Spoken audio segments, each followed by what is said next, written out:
Je vous rappelle, pour ceux qui ne le savent pas, que tous les gens qui se sont abonnés au compte et qui ont liké ce post sont bénis sur 18 générations. Si vous êtes suffisamment nombreux, que vous en parlez autour de vous, ça peut faire baisser le prix de l'essence. Je compte sur vous. Bienvenue dans cette dernière vidéo dans laquelle on va apprendre à tordre le cou à nos croyances limitantes. Alors évidemment, que faire avec une croyance limitante? Comment la gérer? On va essayer déjà de s'en débarrasser. Si on part du principe que 80% de nos croyances ne sont pas les nôtres et que notre réalité dépend de notre système de croyances, alors il est quand même important de se demander et de se poser une grande question. Est-ce que je pense ce que je pense? Vous avez 4 heures. Non.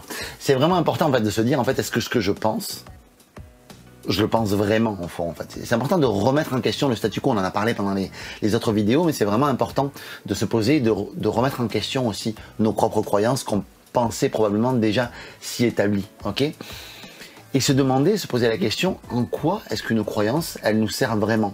Est-ce que c'est un avantage ou est-ce que c'est un inconvénient? C'est ce qu'on disait quand on parlait de ressources, croyances ressources ou croyances limitantes. Et quel est son impact concrètement sur notre vie? D'accord? Donc maintenant, comment est-ce qu'on peut transformer une croyance? Dans cette vidéo, on va voir.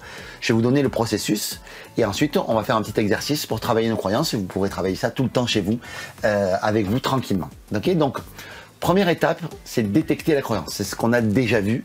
Donc, portez attention sur vos comportements, sur vos pensées, sur les mots que vous employez le plus souvent. Également, c'est vraiment ce qu'on a vu. Deuxième étape, identifier si cette croyance est ressource limitante ou paradoxale. Parce qu'on va dire que neutre. On s'en bat les couilles, on s'en bat les couilles, on s'en bat les couilles. Se demander en quoi cette croyance, elle nous sert, comme je vous le disais, avantage ou inconvénient, quel est son impact concrètement dans notre vie, et se demander ensuite si elle est ressource ou limitante. Est-ce qu'elle nous aide ou est-ce qu'elle nous limite, tout simplement. 3. Si cette croyance, elle est limitante, l'idée, c'est de la remplacer ou de la transformer. Et se demander si c'est vraiment ce que vous croyez. L'idée c'est de chercher, vous vous rappelez, on l'avait vu ça, de chercher des exemples, des contre-exemples qui pourraient invalider la croyance. Et une fois que vous avez donc invalidé la croyance, que vous avez identifié et qualifié celle-ci, c'est à ce moment-là qu'il est possible pour vous de la transformer et même de vous en débarrasser. Et comment on fait ça?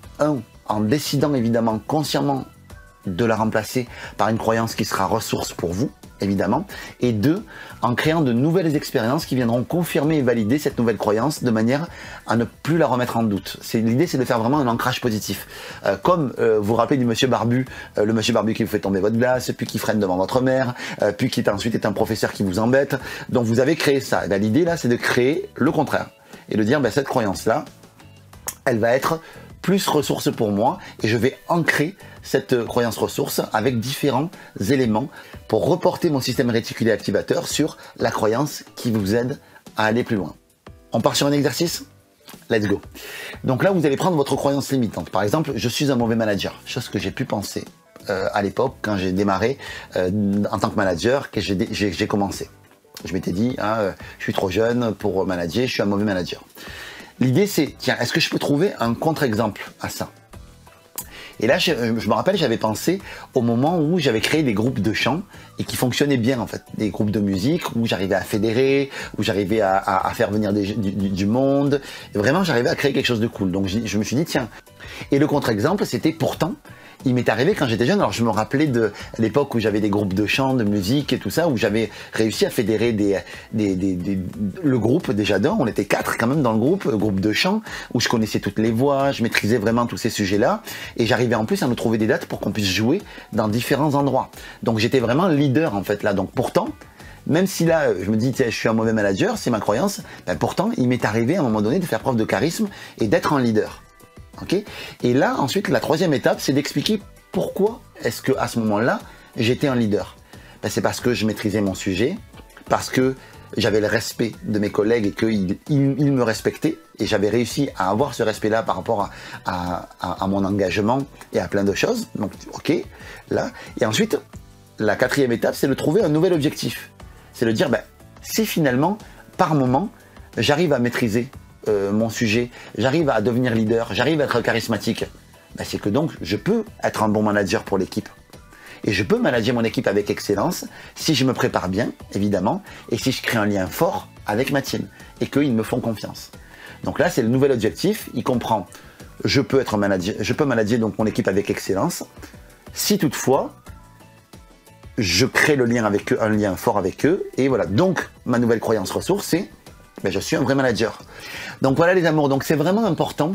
Pourquoi est-ce que je ne peux pas passer directement de je suis un mauvais manager à je suis un très bon manager? C'est parce qu'on se rend compte, c'est un outil que j'ai appris en PNL, que si vous passez de votre croyance limitante à votre croyance ressource d'un coup, votre cerveau il va pas y croire, vous n'allez pas y croire.